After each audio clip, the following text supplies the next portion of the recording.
వెంకటేశాయ.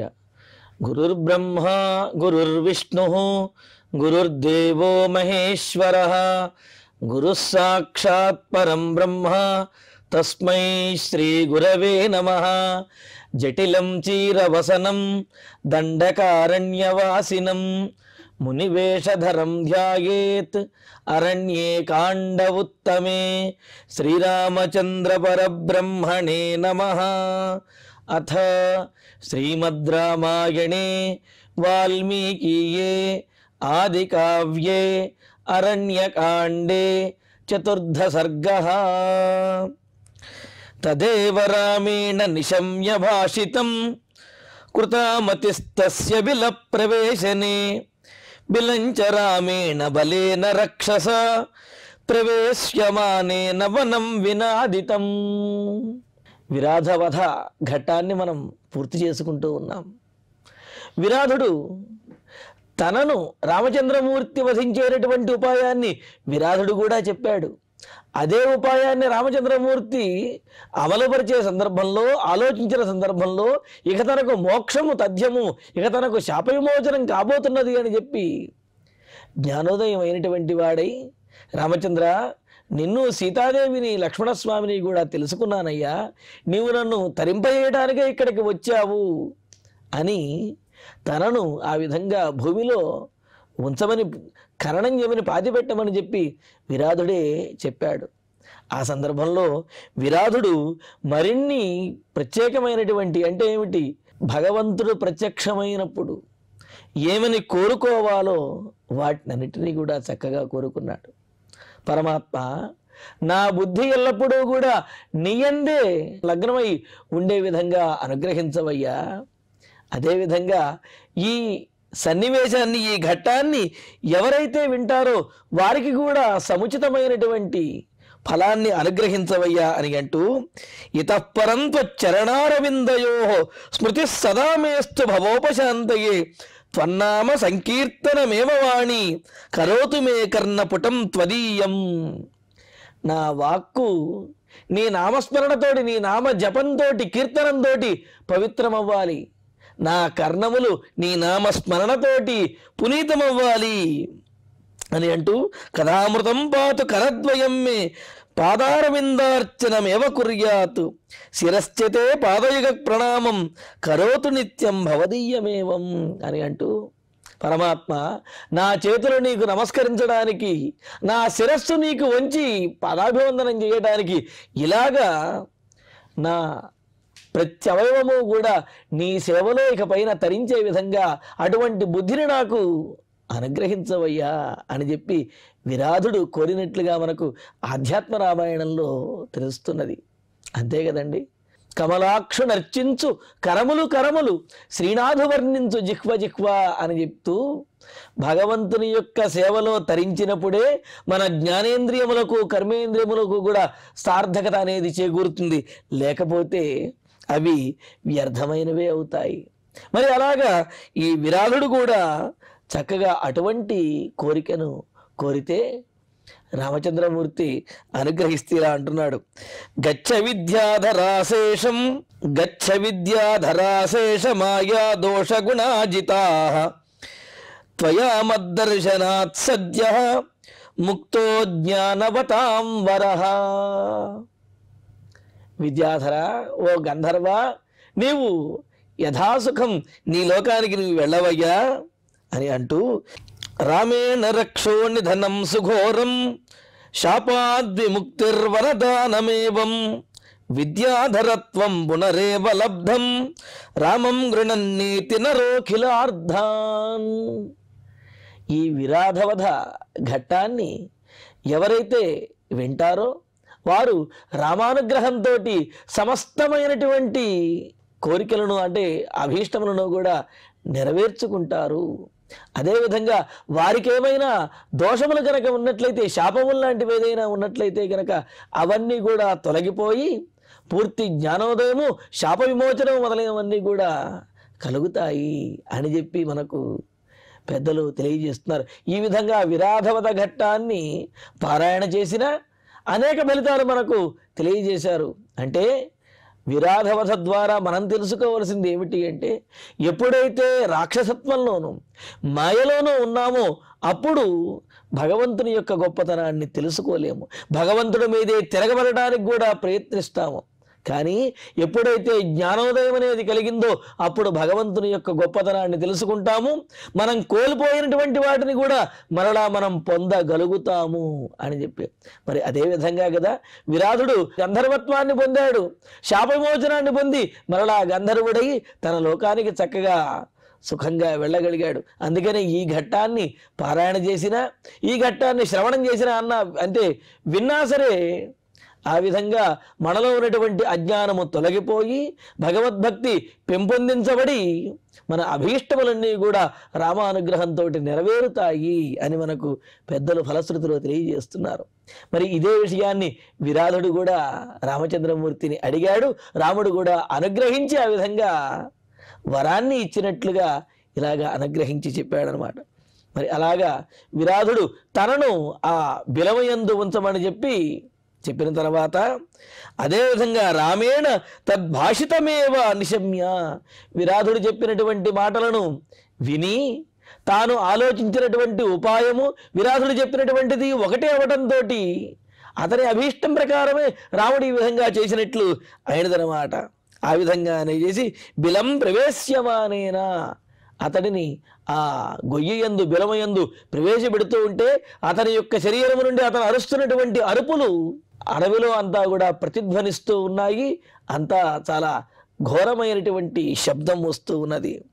అలాగా విరాధుణ్ణి లక్ష్మణుడు తవ్వినటువంటి ఆ పెద్ద బిలములో గొయ్యిలో విరాధుణ్ణి అందులో ఉంచి ప్రహృష్ట రూప వివరామ లక్ష్మణౌ విరాధముర్వ్యా ప్రదరే నిహత్యతౌ ననందతుర్వేత భయౌ మహావనే శిలాభిరంతర్దధతుశ్చ రాక్షసం. విరాధుణ్ణి ఆ విధంగా ఆ గోతిలో వేసిన తర్వాత ఉంచిన తర్వాత మరి అతడు మరలా అతని యొక్క శరీరం పైకి రాకూడదు కదా, మరి ఆ రాక్షసత్వం మరలా పెళ్ళువికి బయటికి రాకూడదు. అందుకని ఆ బిలమును పూడ్చివేస్తూ బిలం మీద అనేకమైనటువంటి రాళ్లను ఉంచారుట. ప్రహృష్ట రూపం ఇవా, విరాధుణ్ణి వధించడంతో ఎంతో ఆనందంతో ఉన్నటువంటి వారై ఆనందంతో మరింత గొప్పగా ప్రకాశవంతంగా కనిపిస్తున్నటువంటి ఆ రామలక్ష్మణుడు, ఆ రామలక్ష్మణులు ఇద్దరూ కూడా విరాధం ఉర్వ్యాహ ప్రదరే నిహత్య, ఆ విరాధుణ్ణి లోతైనటువంటి వెడల్పైనటువంటి ఆ గొయ్యిలో భూమిలో తవ్వినటువంటి గొయ్యిలో ఉంచి ఆ తర్వాత మహావనే రాక్షసం శిలాభిహి అంతర్దధతు అని అన్నారు. ఆ వనంలో అతడు మరలా బయటికి రాకుండాను అతని యొక్క కళేబరం యొక్క ప్రభావం అనేది ఉండకుండాను రాళ్లతోటి అతని కళేబరాన్ని ఆ విరాధుని యొక్క శరీరాన్ని పూర్తిగా పూడ్చిపెట్టేశారు. తతస్తుతౌ కాంచన చిత్రకార్ముకౌ నిహత్య రక్ష పరిగృహ్య మైథిలీం విజహ్క్రతు తౌ ముదితౌ మహావనే దివిస్థితౌ చంద్రదివాకరావివ. విరాధుణ్ణి వధించిన తర్వాత సీతాదేవిని చేరుకుని సీతాదేవి దగ్గరికి వచ్చి రామచంద్రమూర్తి ఆమెను గ్రహించి ఎలా ఉన్నారు. తతః ఆ తర్వాత చిత్రకార్ముకౌ, బంగారముతో తయారు చేయబడి చిత్ర విచిత్రమైనటువంటి వర్ణములతోటి ప్రకాశిస్తున్నటువంటి ధనుస్సులు కలిగిన, మరి ఆ ధనుస్సులు బంగారు వర్ణంతో ప్రకాశిస్తూ ఉన్నాయి. కేవలం ధనుస్సులు ప్రకాశించడం వల్ల బంగారంతో తయారు చేయటం వల్ల వాటికి గొప్పతనం కాదు, వాటితో ఏదైనా సాధించినప్పుడు వాటి యొక్క మెరుపు అనేది మరింత ఎక్కువగా ఉంటుంది. మరి ఇప్పుడు విరాధుణ్ణి వధించడం తమ బాహుబలంతో అదేవిధంగా ఆయుధములతోటి వీటితోటి విరాధుణ్ణి వధించి అతడిని ఆ విధంగా పూడ్చిపెట్టారు కదా. తద్వారా ఏమిటి, అక్కడ ఆ ప్రాంతంలో ఉన్నటువంటి మహర్షులందరికీ కూడా ప్రశాంతతను చేకూర్చారు. మహర్షులందరూ కూడా విరాధుణ్ణి వధించగలిగిన వారు ఎవరు అని చెప్పి ఎదురు చూస్తూ ఉండగా మరి వచ్చి రామలక్ష్మణుడు వాడిని ఆ విరాధుడిని తమ బాహుబలంతో మర్దించి అలాగా భూమి యందు ఉంచడంతో వీరు మరింత ఆనందిస్తూ ఉన్నారు. ఎందుకు అంటే ఒకటి సీతాదేవిని తాము కాపాడాము అనేది ఒకటి అయితే, ఒక ఫలితం అయితే, అక్కడ ఉన్నటువంటి మహర్షులందరికీ కూడా విరాధ వధతోటి ప్రశాంతతను చేకూర్చాము అనేది ప్రధానమైనటువంటి ఫలం. మరి ఈ రెండు ఫలములు కూడా పొందడంతో వాళ్ళు ఎంతో ఆనందిస్తూ ఉన్నారు. వారిలాగానే వారి చేతిలో ఉన్నటువంటి ఆ ధనుస్సులు కూడా ఎంతో గొప్పగా ప్రకాశిస్తూ ఉన్నాయి. ఆ రామలక్ష్మణులు ఇద్దరు కూడా రక్షః నిహత్య, రాక్షసుణ్ణి వధించేసిన తర్వాత మైథిలీం పరిగృహ్య, సీతాదేవి దగ్గరకు చేరుకుని ముదితౌ ఆనందించినటువంటి వారై దివి చంద్రదివాకరౌ ఇవ, ఆకాశంలో చంద్రుడు సూర్యుడులాగా ప్రకాశిస్తున్నారు అన్నారు. ఇక్కడ చూడండి, రామలక్ష్మణులు చెబుతూ ఒకళ్ళు చంద్రుడు మరొకడు సూర్యుడు అని చెప్పి అన్నారు. రాముడు విరాధుణ్ణి వధించిన తర్వాత ప్రసన్నమైనటువంటి చిత్తంతో ఉన్నాడు, ఆనందిస్తూ ఉన్నాడు. లక్ష్మణుడు కూడా ఆనందిస్తూనే ఉన్నాడు. కానీ ఇంకా ఆ అవధానము, అదేవిధంగా ఆ కోపం అనేది పూర్తిగా, ఇంకా ఆ ప్రతాపం అనేది పూర్తిగా తగ్గలేదు, ఆవేశం అనేది పూర్తిగా తగ్గలేదనమాట. మరి రాముడేమో చంద్రుడిలా ఉంటే, లక్ష్మణుడేమో ఆ ప్రతాపాన్ని ఇంకా ఆ విధంగా ముఖంలోనూ, ఆ ముఖ కవళికలలోనూ, ఆ ఆయుధమును ధరించడంలోనూ కూడా ఆ అవధానము దానితోటి ఇంకా ప్రతాపవంతుడిగా కనిపిస్తున్నాడు. అందుకనే రాముడు ప్రసన్న చిత్తుడై చంద్రుడిలా ఉంటే, లక్ష్మణుడు మాత్రం ప్రతాపంతో సూర్యుడిలా భాసిస్తూ ఉన్నాడు అన్నారు. అంటే ఇక్కడ రాముడు ప్రసన్న చిత్తంతో ఏదైనా మిగతావి మర్చిపోయినా, రాముడి లక్షణంలో ఉన్నటువంటి లక్ష్మణుడు మాత్రము ఏదీ మర్చిపోడు. ఎప్పుడు ఆయన ఆ విధంగా తన ప్రతాపం, తన బలము, తన అవధానము ఇవన్నీ కూడా రాముడి యొక్క రక్షణలో ఎప్పుడు సావధానంగానే ఉంటాయి. అందుకనే లక్ష్మణుడిని ఇక్కడ సూర్యునితో పోల్చి చెబుతున్నారన్నమాట. చంద్రసూర్యుల్లాగా ఆ రామలక్ష్మణుడు ప్రకాశిస్తూ ఉన్నాడు. మరి సీతాదేవిని సమీపించారు. మహావనే విజహ్రతు, గొప్ప దండకారణ్యంలో వాళ్ళు అక్కడ విహరించారు అని అన్నారు. దీనితోటి మనకు 4వ సర్గ పూర్తవుతున్నది. 4వ సర్గ యొక్క విశేషాన్ని, దాని యొక్క ఫలశ్రుతిని మనకు ఉమాసంహిత, అదేవిధంగా స్కంద పురాణము మొదలైన వాటిలో చాలా విశేషంగా చెప్పారు. స్కంద పురాణంలో ఈ విధంగా అంటున్నారు: యో విరాధవధం నిత్యం శృణోతి శ్రావగేతవ తస్య పాపాని సర్వాణి వినష్టాని నసంశయః. ఎవరైతే విరాధవధ ఘట్టం ఏదైతే ఉన్నదో ఆ ఘట్టమును పారాయణ చేసినా, ఆ ఘట్టానికి సంబంధించినటువంటి విశేషాలను విన్నప్పటికీ కూడా వారి యొక్క పాపములన్నీ కూడా సమసిపోతాయి. ఏ విధంగా అయితే రామస్పర్శతోటి విరాధుని యొక్క పాపములన్నీ కూడా సమసిపోయి శాప విమోచనం కలిగిందో, అదేవిధంగా ఈ విరాధవధ ఘట్టాన్ని విన్నటువంటి వారికి కూడా సమస్తమైనటువంటి పాపములు కూడా సమసిపోయి వారు ఆ పుణ్యఫలములను పొందగలుగుతారు అంటున్నారు. అంతే కదండి, మనం పొందవలసినటువంటి వాటిని పొందకుండా కొన్ని అడ్డుపడుతూ ఉంటాయి. మనం ఎన్నో పుణ్యాలు చేస్తున్నామండి, ఎన్నో ధర్మకార్యాలు చేస్తున్నాము, అయినప్పటికీ మాకు ఫలితం రావటం లేదు అని అంటుంటారు. ఏమిటి దానికి కారణము అంటే, మనం ఏ విధంగా అయితే పుణ్యములను, ధర్మములను చేస్తూ ఉంటామో అదేవిధంగా ఏదో పాపములను కూడా చేసే ఉంటాం. ఆ పాపములు ఏమవుతాయంటే మనం పొందవలసినటువంటి వాటిని రాకుండా అడ్డుపడుతూ ఉంటాయి. అందుకే శాస్త్రంలో అంటారు కదా, ప్రతిబంధకాభావ కార్యప్రవృత్తవు కారణము అని. అడ్డులను ఏవైతే ప్రతిబంధకాలు ఉన్నాయో వాటిని కనుక తొలగించినట్లయితే మనం పొందవలసినటువంటిది మనకు వచ్చి చేరుతుంది. మరి అటువంటి ప్రతిబంధకాలే పాపములు. మరి ఆ పాప ప్రక్షాళన కనుక కలిగింది అంటే మన పుణ్య ఫలితములు ఏవైతే ఉన్నాయో అవన్నీ కూడా మన దగ్గరికి వచ్చి చేరుతాయి. ఆ సత్ఫలితాలను మనం పొందగలుగుతాం. అందుకనే ఈ విరాధవధ ఘట్టాన్ని కనుక విన్నట్లయితే పాప ప్రక్షాళనతోటి మనం పుణ్యాత్ములమై మనం పొందవలసినటువంటి సత్ఫలితమైనటిని కూడా పొందుతాము అని స్కాంద పురాణంలో చెప్పారు. అలాగే ఇక్కడ చూడండి, దండకారణ్యంలో ఉన్నటువంటి విరాధుడు, అలాగే ముందు రాబోయేటువంటి కబంధుడు, వీళ్ళందరూ కూడా జన్మతః రాక్షసులు కాదు. వారు చేసినటువంటి పాపము పనుల వల్ల, పొరపాట్ల వల్ల, అపరాధం వల్ల వారు ఆ విధమైనటువంటి రాక్షసత్వాన్ని పొందారు. కానీ ఎప్పుడైతే రామచంద్రమూర్తి వారి దగ్గరికి వచ్చారో భగవంతుని యొక్క దర్శనము, భగవంతుని యొక్క స్పర్శతోటి వారి పాపములన్నీ కూడా పోయి శాప విమోచనం అనేది వారికి కలిగిందనమాట.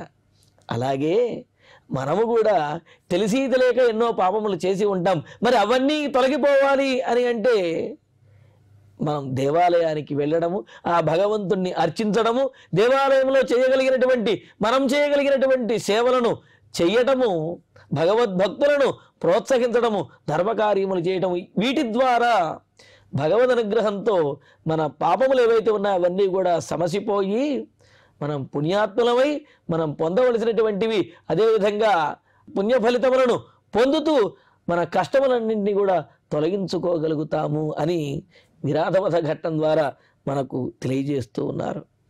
అంతేకాదు, తాత్వికంగా ఆలోచించినట్లయితే ఈ సంసారము అనేది దండకారణ్యం వంటిది. ఈ సమాజము, సంసారము, ఈ సాంసారికమైనటువంటి జీవనంలో మనకు విరాధుడు వంటి వ్యతిరేక భావన కలిగినటువంటి వారు వస్తూ ఉంటారు.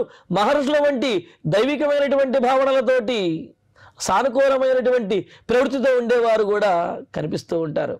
అయితే మునుల కంటే కూడా, అంటే మహర్షి భావనల వంటి అటువంటి భావన కలిగిన వారి కంటే కూడా రాక్షస భావన కలిగినటువంటి వారే ఎక్కువగా తారసపడుతూ ఉంటారు. అయితే వారందరి నుండి మనకు రక్షణ ఎవరు కల్పిస్తాడు అంటే ఆ భగవంతుడే కల్పించాలి. అలా భగవంతుడు రక్షణ కల్పించాలి అంటే భగవంతుణ్ణి మనం ఆశ్రయించాలి. మునులు చేసినది ఏమిటి? వారి యొక్క తపస్సులలోనూ, అదేవిధంగా రాముడు కనిపించినప్పుడు కూడా శరణాగతి చేశారు. నీవే మమ్మల్ని రక్షించాలి అని చెప్పి వాళ్ళు ప్రార్థించారు. వెంటనే భగవద్ అనుగ్రహంతో ఆ విరాధుడు వంటి రాక్షస ప్రవృత్తి కలిగినటువంటి వారిని భగవంతుడు రామచంద్రమూర్తి వధించడంతో వారు సుఖాన్ని, ఆనందాన్ని, తమ నిత్యకృత్యములను, భగవదారాధనను సక్రమంగా చేసుకోగలిగారు. మరొక విశేషం ఏమిటి అంటే, విరాధుడు రాక్షసుడు అయినప్పటికీ కూడా భగవంతుని యొక్క సాన్నిధ్యాన్ని ఎప్పుడైతే పొందాడో అప్పుడు అతడిలో ఉన్నటువంటి రాక్షస ప్రవృత్తి నశించిపోయింది. అతడికి జ్ఞానోదయం అనేది కలిగినది. అదేవిధంగా మనకు ఎన్ని చికాకులు, అదేవిధంగా మనలో ఎన్ని రాక్షస ప్రవృత్తులు ఉన్నప్పటికీ కూడా భగవంతుణ్ణి దర్శించుకోవడం ద్వారాను, పెద్దలను ఆశ్రయించడం ద్వారాను మనలో ఆ రాక్షస ప్రవృత్తి అనేది పోయి సానుకూలమైనటువంటి, జ్ఞానపూర్ణమైనటువంటి, బుద్ధియుక్తమైనటువంటి ఆలోచనలు, ప్రవృత్తి మనలో వెల్లివిరుస్తాయి. తద్వారా మన జీవితం అనేది సార్థకతను పొందుతుంది అని అన్నారు. మరి వీటన్నిటికీ కారణం ఏమిటి? మనయేవ మనుష్యానాం కారణం బంధమోక్షయో అని అన్నట్లుగా మన మనస్సే మనలో ఉన్నటువంటి విరాధుడు. మరి ఆ విరాధుడిని రామచంద్రమూర్తి ఏ విధంగా అయితే గోతిలో తొక్కిపెట్టాడో భూమి యందు, అదేవిధంగా మన మనస్సుని కనుక మనం అదుపు చేసుకోగలిగినట్లయితే అప్పుడు భగవద్ అనుగ్రహంతో మనం పొందవలసినటువంటి వాటిని, అదేవిధంగా మోక్షమును కూడా మనం పొందగలుగుతాము. కావున విరాధవధ ఘట్టాన్ని వినడం ద్వారా మన పాపములన్నీ కూడా సమసిపోయి మనస్సులో భగవంతుని యందు భక్తి వెల్లివిరిసి భగవద్ అనుగ్రహాన్ని మనం పొందగలుగుతాము అనేది ఫలశ్రుతిగా మనకు పెద్దలు తెలియజేశారు. ఇటువంటి ఫలితములన్నీ కూడా రామచంద్రుడు భక్తులందరికీ పరిపూర్ణంగా అనుగ్రహించాలి అని చెప్పి ప్రార్థిద్దాము. దీనితోటి మనకు 4వ సర్గ పూర్తయినది.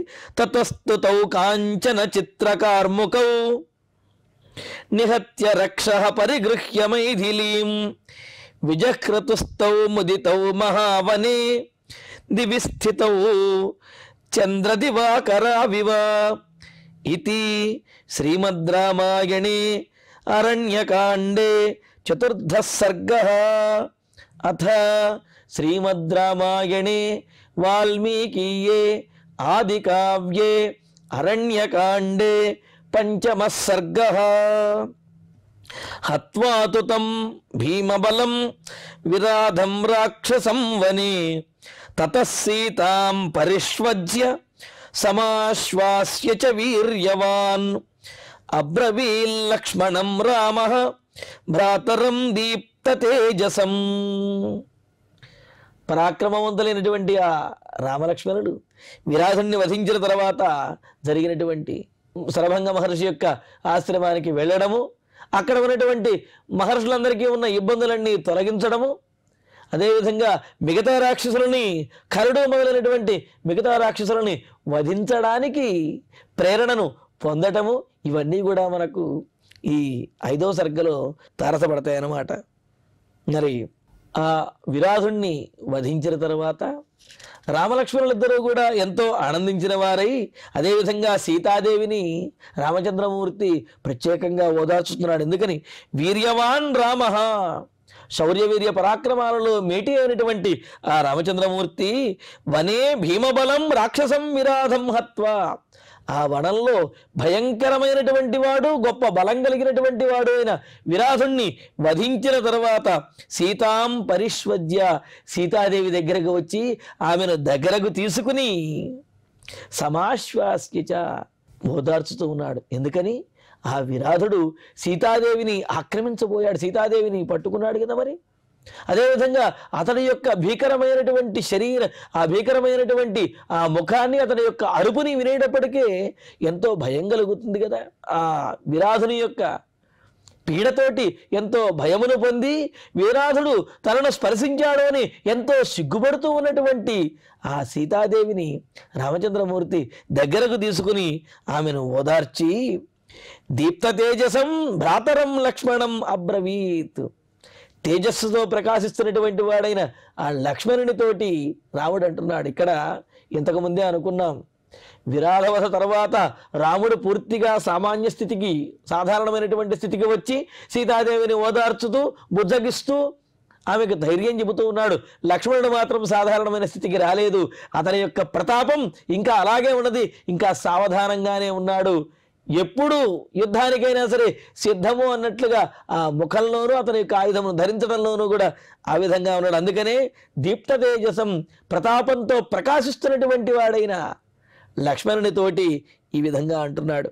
కష్టం వనమిదం దుర్గం నచస్మ వన గోచరా అభిగచ్ఛామహే శీఘ్రం శరభంగం తపోధనం. లక్ష్మణ, ఈ వనం ఏంటయ్యా ఇంత దారుణంగా దట్టమైందిగా ఉన్నది? ఈ వనంలో తిరగడం, అసలు ఈ వనంలో మార్గం ఎక్కడున్నదో మనకు తెలియటం లేదు, ఎటు వెళ్ళాలా కూడా తెలియటం లేదు. అయితే విరాధుడు చెప్పాడు కదా, ఇక్కడికి 1.5 యోజనముల దగ్గరలో శరభంగ ఆశ్రమం ఉన్నది, ఆ శరభంగుడు మీకు శ్రేయస్సును కలుగజేస్తాడు అని చెప్పి, కావున మనం శరభంగ ఆశ్రమానికి వెళదాము అని అంటున్నాడు. ఈ వనమా చాలా దారుణంగా ఉన్నది, మనకా వనంలో తిరగడం అనేది అలవాటు లేదు, ఏదో ఒక మార్గనిర్దేశం చేసేటటువంటి వారు ఉండి తీరాలి. అలా మార్గనిర్దేశాన్ని శరభంగ మహర్షి మనకు అనుగ్రహిస్తాడు. కావున మనం శరభంగ మహర్షి దగ్గరికి వెళదాము అన్నాడు. ఎటువంటి వాడైనా తపోధనం అని అన్నాడు. తపస్సే ధనముగా కలిగినటువంటి వాడు. సహజంగా ధనంతో అన్నీ సంపాదించవచ్చు అని అనుకుంటారు, కానీ అది కూడా తపస్సుతోటే వస్తుంది అన్నారు. తపస్సు ముందు ధనము అనేది అసలు లెక్కలేనిది అన్నారు. తపసా సాధ్యతే సర్వం నాసాధ్యం హి తపస్యత అని చెప్పినట్లుగా తపస్సుతోటే సమస్తమైనవి సాధించవచ్చును. తపస్సంపన్నులకు అసాధ్యమైనటువంటిది ఏది లేదు. అయితే మరి అసాధ్యమైంది లేనప్పుడు ఈ రాక్షసుల్ని వారే వధించవచ్చు కదా అని మనకు అనిపించవచ్చు. దానికి కూడా మహర్షులే సమాధానం చెప్పారు. మేము తపస్సు చేసుకునేటువంటి మునులము, మేము కోపాన్ని ప్రదర్శించకూడదు, ఇతరులను శిక్షించకూడదు. మాకు అపాయం చేసేవారిని కూడా మేము శిక్షించము, అది మా కార్యము కాదు, అది మా తత్వము కాదు అన్నారు. మరి రక్షించవలసినటువంటి బాధ్యత, శిక్షించవలసినటువంటి బాధ్యత ఎవరిది? మమ్మల్ని మాకు రక్షకుడివైన రాజువైనటువంటి నీదే ఆ బాధ్యత రామచంద్ర అని చెప్పి ముందే అన్నారు కదా. మరి అందుకనే తపోధనుడైనటువంటి ఆ శరభంగ మహర్షి ఆశ్రమానికి మనం వెళదాము అని అంటూ, ఆశ్రమం శరభంగస్య రాఘవోభిజగామః తస్య దేవ ప్రభావస్య తపసా భావితాత్మనః. తస్య, ఇంకా ఆ శరభంగ మహర్షి ఆశ్రమానికి వెళుతూ అనుకుంటున్నాడు. విరాధుడి చేత నిర్దేశించబడిన వాడు, విరాధుడు చెప్పాడు కదా శరభంగ ఆశ్రమానికి వెళ్ళండి అని చెప్పి, అలాగా విరాధుడు చెప్పబడినటువంటి ఏ శరభంగ మహర్షి ఉన్నాడో తస్య ఆ శరభంగ మహర్షి ఆశ్రమానికి మనం వెళదాం. ఇటువంటి వాడైన దేవప్రభావస్య, దేవతలతో సమానమైనటువంటి ప్రభావము శక్తి కలిగినటువంటి వాడు. ఆ శక్తి అంతా శరభంగ మహర్షికి ఎలా వచ్చింది? తపసా భావితాత్మనః, తపస్సు చేతనే బ్రహ్మత్వాన్ని, అంటే ఆ బ్రహ్మజ్ఞానాన్ని పొందినటువంటి వాడు, పరమాత్మను తెలుసుకున్నటువంటి వాడు అని అన్నారు. అందుకని కదా అంటారు మనకు తైత్రీయోపనిషత్తులో కూడా తపసా బ్రహ్మ విజిజ్ఞాసస్వ అని అంటూ, తపస్సుతోటే బ్రహ్మను, పరంబ్రహ్మను తెలుసుకోవాలి అని చెప్పి అన్నారు. మరి అలాగా తన తపస్సుల చేత భగవంతుణ్ణి తెలుసుకున్నవాడు, భగవంతునితో సమానమైనటువంటి వాడు అయిన శరభంగుడు మహర్షి యొక్క ఆశ్రమానికి అభిజగామ, ఇంకా సీతారామ లక్ష్మణులు బయలుదేరి వెళ్ళారు. హా అని అన్నాడు, అభిజగామ హా అని చెప్పి అంటూ, మరి హా అనేది ఆశ్చర్యార్థంలో ప్రయోగించాడు. ఏమిటి ఆశ్చర్యము అంటే, శరభంగ మహర్షి ఆశ్రమానికి వెళ్ళబోతూ ఆయనకు ఏదో ఒక బహుమతిని, ఉపాయనాన్ని ఇవ్వాలి. ఎందుకు అంటే, రిక్తహస్తేన నోపేయాత్ రాజానం దైవతం గురుం అని చెప్పి రాజుని కానీ, భగవంతుణ్ణి కానీ, గురువుని కానీ దర్శించుకునేటప్పుడు ఖాళీ చేతులతో వెళ్ళకూడదు అన్నారు. మరి ఇక్కడ శరభంగ మహర్షి ఆశ్రమానికి వెళ్ళబోతున్నటువంటి రాముడు మరి శరభంగ మహర్షికి ఏం బహుమతిని, ఏం సేవించడానికి ఎలా వెళుతున్నాడు, ఏ బహుమతిని తీసుకు వెళుతున్నాడు అంటే, విరాధుణ్ణి వధించి అక్కడ ఉన్నటువంటి మహర్షులందరికీ కూడా ప్రశాంతత అనే బహుమతి ఏదైతే ఉన్నదో దానిని తీసుకుని రామలక్ష్మణులు శరభంగ మహర్షి ఆశ్రమానికి వెళుతున్నారు. ఇది ఆశ్చర్యం అన్నమాట. అంటే శరభంగ మహర్షి ఆశ్రమానికి వెళ్లే ముందే శరభంగ మహర్షికి ఏదైతే అవసరమో అక్కడ ఉన్నటువంటి మహర్షులందరికీ కూడా విరాధుని వలన ఎంతో పీడ కలుగుతూ ఉన్నది. ఆ పీడను తొలగించడము అనే ఉపాయనాన్ని, తొలగించడము అనే బహుమతిని శరభంగ మహర్షికి ముందే ఇస్తూ రామచంద్రమూర్తి ఆ శరభంగ మహర్షి యొక్క ఆశ్రమానికి వెళుతున్నాడు. ఇదే రాముడు ప్రీతిగా శరభంగ మహర్షికి ఇచ్చేటటువంటి కానుక. ఇటువంటి మహత్తరమైనటువంటి కానుకతోటి రామలక్ష్మణులు, సీతాదేవి కూడా శరభంగ మహర్షి యొక్క ఆశ్రమానికి సమీపించారు. మరి ఎప్పుడైతే రాముడు శరభంగ మహర్షి యొక్క ఆశ్రమానికి వెళుతున్నాడో అక్కడికి దేవతలలో ఇంద్రుడు అక్కడికి వచ్చి చేరతాడు. మరి ఇంద్రుడు అక్కడికి ఎందుకు వచ్చాడు, ఇంద్రుడిని చూచినటువంటి రామచంద్రుడు ఏమనుకున్నాడు, ఈ విశేషాలను తరువాతి ప్రవచనంలో తెలుసుకుందాము. ఇక ఇప్పుడు ఈనాటి శ్లోకాలను పారాయణ చేసుకుందాము. తదేవ రామేణ నిశమ్య భాషితం కృతామతిస్తస్య బిల ప్రవేశనే బిలంచ రామేణ బలేన రక్షస ప్రవేశ్యమానేన వనం వినాదితం ప్రహృష్ట రూపా వివరామ లక్ష్మణౌ విరాధముర్వ్యాః ప్రదరే నిహత్యతౌ ననందతుర్వీత భయౌ మహావనే శిలాభిరంతర్దధతుశ్చరాక్షసం తతస్తుతౌ కాంచన చిత్రకార్ముకౌ నిహత్య రక్షః పరిగృహ్య మైథిలీం విజహ్రతుస్తౌ ముదితౌ మహావనే దివిస్థితౌ చంద్రదివాకరావివ ఇతి శ్రీమద్ రామాయణే అరణ్యకాండే చతుర్థ సర్గః. అథ శ్రీమద్ రామాయణే అరణ్యకాండే పంచమః సర్గః. హత్వా తు తం భీమబలం విరాధం రాక్షసం వనే తతః సీతాం పరిష్వజ్య సమాశ్వాస్య చ వీర్యవాన్ అబ్రవీల్లక్ష్మణం రామః భ్రాతరం దీప్తతేజసం కష్టం వనమిదం దుర్గం నచ స్మ వనగోచరాః అభిగచ్ఛామహే శీఘ్రం శరభంగం తపోధనం ఆశ్రమం శరభంగస్య రాఘవోభిజగామః తస్య దేవ ప్రభావస్య తపసా భావితాత్మనః. ఇత్యార్షే శ్రీమద్ రామాయణే వాల్మీకీయే ఆదికావ్యే అరణ్యకాండే పంచమ సర్గే శ్లోకత్రయం. ఇక ఇప్పుడు క్షమాప్రార్థన మంగళాంతంగా ఈ కార్యక్రమాన్ని పరిపూర్ణం చేసుకుందాము. అధ క్షమాప్రార్థన యదక్షరపదభ్రష్టం మాత్రాహీనంతు యద్భవేత్ తత్సర్వం క్షమ్యతాం దేవ నారాయణ నమోస్తుతే. కాయేన వాచా మనసేంద్రియైర్వా బుద్ధ్యాత్మనా వా ప్రకృతే స్వభావాత్ కరోమి యద్యత్ సకలం వరస్మై నారాయణాయేతి సమర్పయామి. శ్రియః కాంతాయ కళ్యాణ నిధయేర్థినాం శ్రీవేంకటనివాసాయ శ్రీనివాసాయ మంగళం.